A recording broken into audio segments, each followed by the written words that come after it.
Hoy en esta entrevista a fondo de un fin de semana casi lluvioso, que es el día del papá el domingo, aprovecho primero de saludar a todos los papás de la quinta región, porque no es fácil ser papá y que un día le agradezcan. Bienvenido para usted. Hoy vamos a conversar también con un papá, pero una persona que en la política podríamos decir que es el papá del CORE, el consejero regional más antiguo del CORE, don Manuel Tovar. ¿Cómo le da, don Manuel? Muy bien, muchas gracias por invitarme a tu programa, Rodrigo, que lo sigo siempre. Usted como el papá del CORE, ya no sé cuándo, desde que partió el CORE ahí el 93, usted está allí y sigue allí. ¿Qué pasó que la Concertación, que tuvo tantos años de gobierno, no le regaló ni una peguita, pues don Manuel siempre siguió ahí firme en el CORE? Bueno, es una pregunta que también me han hecho muchos amigos. La verdad es que yo siempre formé parte de una sensibilidad que fue minoritaria en la democracia cristiana. Y ello, por supuesto, que tiene un costo. No ser mayoría en un partido, y eso mucha gente no lo sabe. Bueno, significa que al final, en el momento de las decisiones, de la elección de cargos, de directivos, uno no es considerado para nada. Ahora, usted como minoría, y usted pone ahí, ¿qué opina de las declaraciones de Patricio Aylwin cuando usted, por un lado, es minoría y piensa, creo, distinto, pero por otro lado, usted es un gran admirador de Patricio Aylwin? Yo efectivamente tengo un gran aprecio por don Patricio. Usted sabe que me prologó el libro que acabo de lanzar junto a la Universidad de Chile. Pero en lo político siempre habíamos estado distanciados. Y esto parece que esto parece ser que es una tradición, porque mi papá también, que fue falangista, fue a una elección de diputados contra él el año 49. Siempre lo recordamos con don Patricio cuando nos juntamos. Pero en este caso yo creo que sus declaraciones son coherentes con todo su pensamiento político. Yo no creo que haya dicho nada nuevo. Sin embargo, la oportunidad en que lo dice es realmente extemporánea. Claro, porque en realidad se comprende que la democracia cristiana hoy día tiene un aliado que es fundamental, que es el Partido Socialista. Y ese aliado, digamos, ¿cierto?, realmente se sintió muy agredido con las opiniones de don Patricio y pasamos por un momento bastante delicado, digamos, con el Partido Socialista. De manera tal de que, bueno, muchas veces uno no dice las cosas en la forma oportuna, es verdad eso, digamos, no todos somos... Además, un tema a cierta edad también todo se puede perdonar por parte suya. Sí, pues, no es que usted sea mayor, sino que él es más mayor que usted, naturalmente, don Manuel. ¿No es cierto? Así es. Ahora, concatenemos eso con el tema del documental que hicieron los pinochetistas sobre Augusto Pinochet. ¿Qué opina usted sobre aquello, sobre el hecho, sobre... ¿Por qué los pinochetistas no podrían hacer un documental de Pinochet, ir a verlo y aplaudirlo, como los aylwinistas podrían hacerlo, como los allendistas podrían hacerlo, como los Camilo Torristas podrían hacerlo? ¿Cuál es la visión suya? Bueno, yo creo en la libertad de expresión. Yo creo que es un derecho constitucional consagrado en nuestra Carta Fundamental, al cual le debemos respeto todos. Y yo creo que todas estas expresiones pueden ser posibles en una democracia que realmente se asiente en el pluralismo político.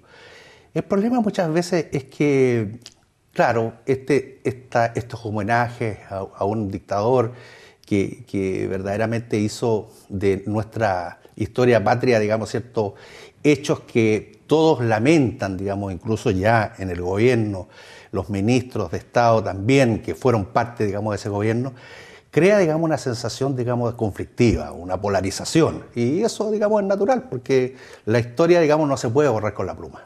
Ahora, pero es un tema también de extemporaneidad o falta de mantenerlo más en privado, porque la verdad es que los incidentes posteriores, ¿qué opina usted? Imagínense que usted hubiera dejado su auto en consignación ahí al frente y se lo hubieran destrozado. No, los acontecimientos que dan lugar a este hecho son muy desagradables, realmente deplorables. Yo no los comparto para nada.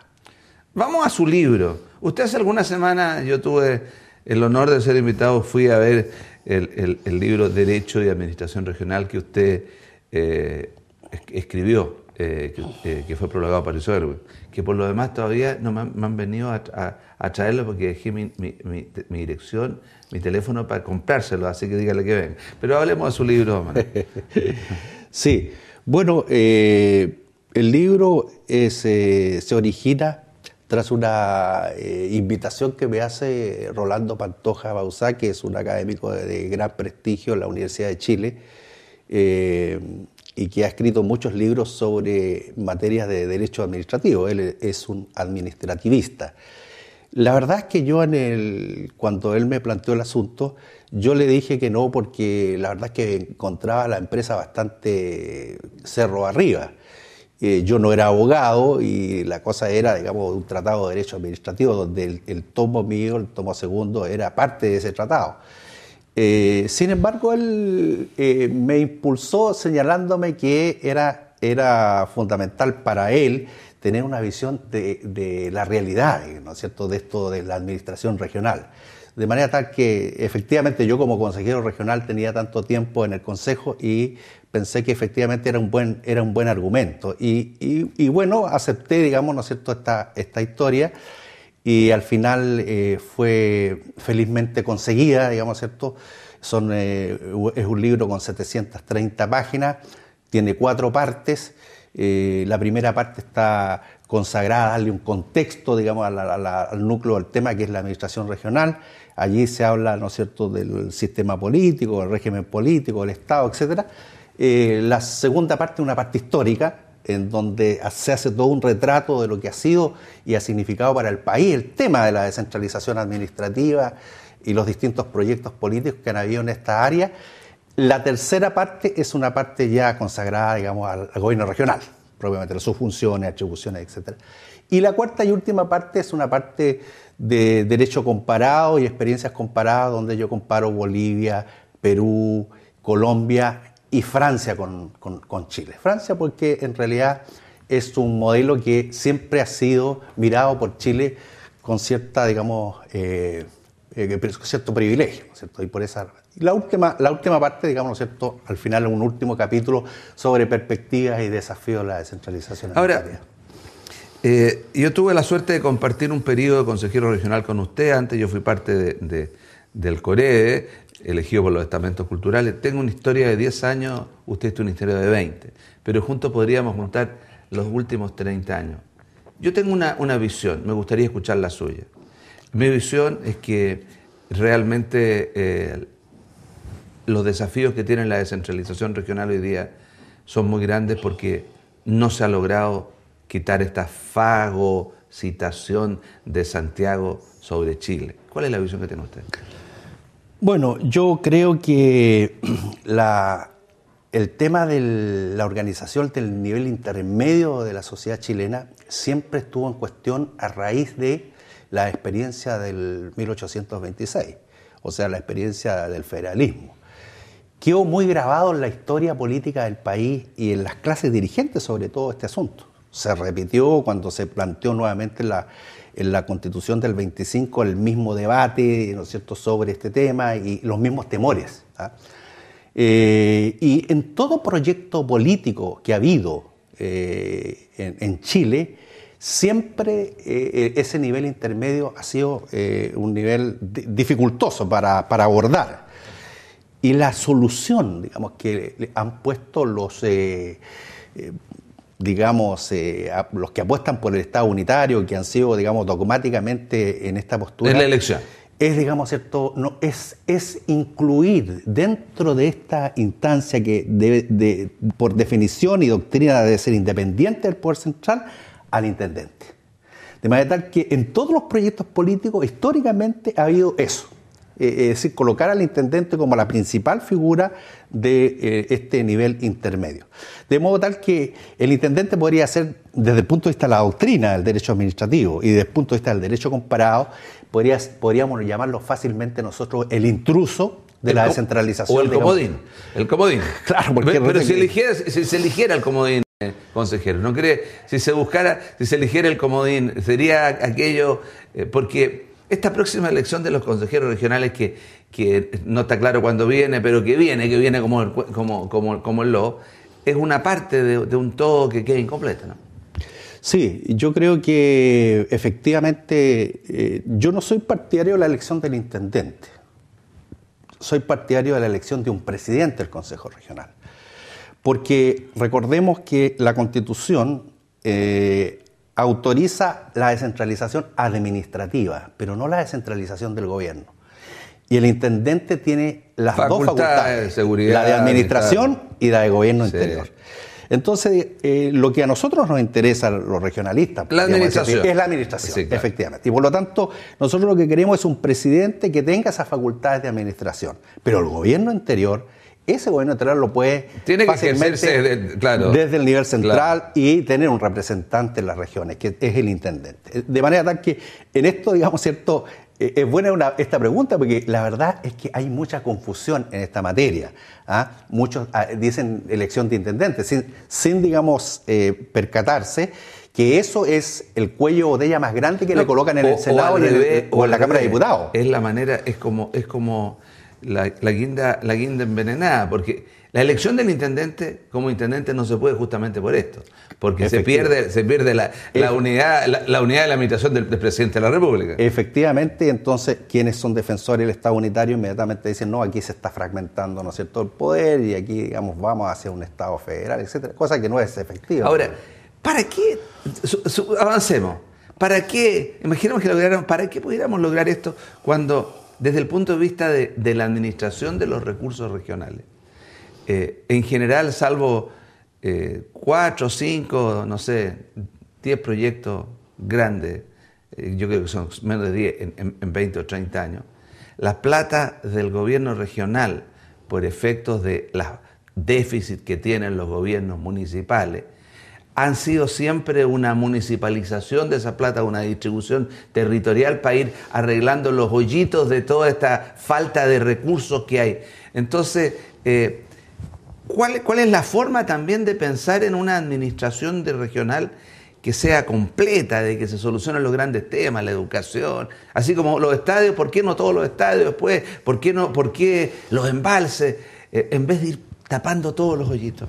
Claro, muy buena, digamos, esa reflexión, porque nos lleva al otro problema que es un requisito constitutivo, la descentralización administrativa, que no se cumple en este nivel regional, que es el de la autonomía financiera.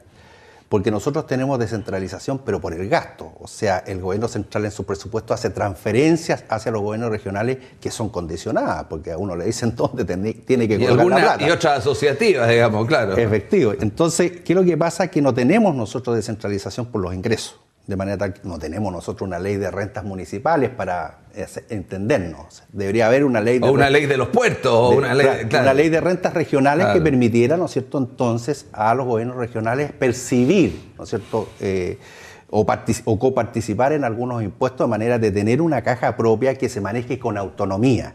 En la medida que por la descentralización por los ingresos avanza, y esto es una experiencia de todos los países, es en esa misma medida que también hay realmente autonomía, porque la verdad es que, como dice usted, el tema del gasto es lo más importante, donde uno coloca, digamos, la inversión y cómo, ¿no es cierto?, el carácter de esa decisión. De manera tal que... Y, en segundo lugar, esto... En definitiva, ha dado, Paulo, para que en el gasto, en definitiva, uno siga una corriente que es la corriente del nivel nacional. La lógica del nivel nacional que establece con un FNDR prácticamente sectorializado, fragmentar, digamos, ¿cierto?, el FNDR, porque los principales clientes del FNDR son las municipalidades. De modo tal de que nosotros recibimos, ¿no es cierto?, proyectos de las municipalidades, lo cual evidentemente fragmenta las decisiones de inversión regional y, digamos, ¿cierto?, en definitiva tampoco, hay que reconocerlo, ha habido de parte de los gobiernos regionales intenciones de ir más allá de los proyectos, digamos, ¿no es cierto?, tener una visión más intercomunal, más interprovincial de proyectos, ¿no es cierto?, que permitiera... Porque se pierden las parcelas de la sociedad política también de cada uno. Claro, también. Estamos claros. Efectivamente, también hay esa componente está siempre porque los consejos regionales son órganos políticos y eso evidentemente... Y hasta el momento sus electores son los concejales, que tienen municipios y que han sus propios concejales y sus propios problemas. Ahora, desde el punto de vista de la continuidad de este análisis sobre sobre los recursos y sobre la utilización de los recursos propiamente tal.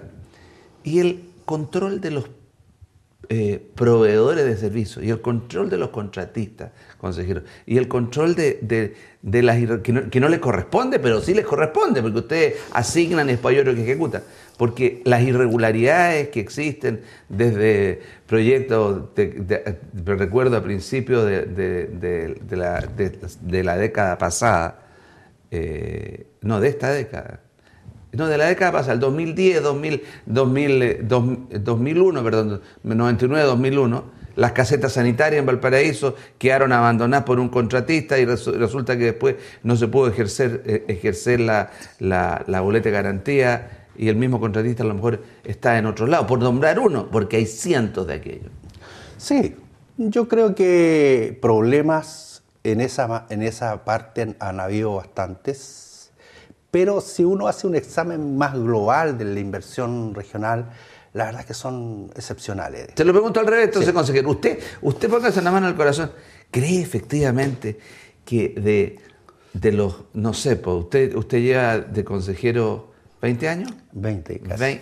20 años, saquémosle un promedio de 10.000 pesos, de los 200.000 millones de pesos o más que se han invertido en la región en esto. Los 200.000 millones de pesos han ido a dar realmente a los ciudadanos. Efectivamente, yo creo. ¿Usted cree eso? Yo creo que sí, no, porque la verdad es que los proyectos nuestros son proyectos que son muy concretos. Es hacer un consultorio, un CEFAN, es hacer un pavimento, es hacer, digamos, ¿cierto?, un colegio. Pero descontémosle los estudios, sí. Los estudios de prefactibilidad, los diseños, ya empezamos ya a perder ahí en esa... Claro, lo que pasa es que las prefactibilidades y los diseños son fundamentales, porque sin eso, digamos, no hay seriedad en los proyectos, la verdad, las cosas. Ahora, ciertamente que hay muchos diseños que se hacen que no son buenos, y eso se ve cuando en el transcurso de la inversión hay aumentos de obra, de cosas que no fueron consideradas. Se lo pregunto de otra forma porque no me la quiere. Usted me está haciendo la finta. Directamente. Esto que pasó con los 1.000 y tantos millones de pesos, esto de toda esta estructura en que factura falsa, en que gente conocida por usted, digamos, que trabajó mucho tiempo, algunos están metidos en una cosa que no se aclara. Si eso no se aclara y eso... ¿Quién garantiza que en otros años de esta administración regional no haya ocurrido lo mismo? Sí, pero aquí tenemos que hacer una clara distinción. Los temas de la administración de los proyectos los lleva el intendente. Y por eso, digamos, cierto, en el juicio que usted me está aludiendo... Si no estamos acá, si no estoy hablando estoy hablando si no quiero ni personalizar en Iván de la Maza, ni personalizar en intendente, no quiero hablar desde el punto de vista del concepto general, porque ustedes deciden, pero después se lavan las manos en la ejecución que lo lleva. Pero ustedes tienen una labor de fiscalización. Nosotros tenemos una labor de fiscalización, efectivamente. Esa labor de fiscalización es bastante compleja, difícil y con muchas restricciones para realizar. Y no se ha realizado en el fondo. A veces se realiza, ¿no es cierto? A veces se realiza con todas, digamos, las dificultades y las limitantes que tenemos. Fíjese usted que nosotros tenemos una planta que el servicio administrativo del gobierno regional que tiene abogados, ¿no es cierto? Y los abogados dependen del principal hombre, el primer jerarca, que es el intendente. Entonces, ¿qué es lo que pasa? Viene la comisión de fiscalización y se encuentra con un problema jurídico. Entonces, digamos, ¿cierto?, llama al abogado, ¿ah? Pero el abogado entonces se encuentra con que está entre la espada y la pared muchas veces. Porque tiene que, digamos, ¿cierto?, atender las exigencias de la comisión y la investigación que quiere realizar la comisión, pero él es, digamos, ¿cierto?, un subordinado del, ¿no es cierto?, intendente regional. Entonces, nosotros siempre hemos hecho esta reflexión para cambiar la ley. Yo creo que tanto los concejales como los consejeros regionales, el tema del rol fiscalizador es muy débil, de manera tal de que, digamos, tampoco hay que pedirle peras al olmo. Ahora, cortito, pero pues sí, me queda muy poco tiempo. Uno de los temas también que hace un apostolado es que efectivamente los consejeros regionales no tienen una remuneración acorde con su trabajo. ¿Cuánto gana un consejero regional? Como 600.000 pesos. ¿Por todo el mes? Sí. Y el tiempo que se ocupa en aquello es... Bueno, lo que pasa es que es distinto, digamos, cada consejero asume las responsabilidades en forma diferente. La gente que asume presidencias de comisión, por ejemplo, trabaja más que los que no tienen presidencia. Los consejeros que son jefes de bancada también tienen una responsabilidad mayor. Pero generalmente el consejo se reúne los días lunes y los días jueves. ¿Ah? Es mucho menos que lo que hacíamos nosotros antes. Sí, eso sí, era menos. Y antes se ganaba bastante menos plata. También, 170.000 pesos. 170.000 claro. pesos. Bueno, consejero, al finalizar, 3 cosas cortitas. Número 1, ¿qué opina de que su amigo René Lúa haya candidato a alcalde de Viña? Me gusta mucho porque René ha hecho un esfuerzo muy grande por vincularse con la red social que se había perdido mucho en la concertación. Hay un divorcio entre la política y lo social. Creo que René y como muchos otros han decidido ya insertarse definitivamente en esta red social y creo que eso, digamos, es un mérito muy importante que nosotros aplaudimos y ¿cómo se llama?, defendemos y promovemos. Segundo, ¿cómo se logró al final este consenso de esta cosa insólita y buena para la región de que hubiera mayoría absoluta de los estadios?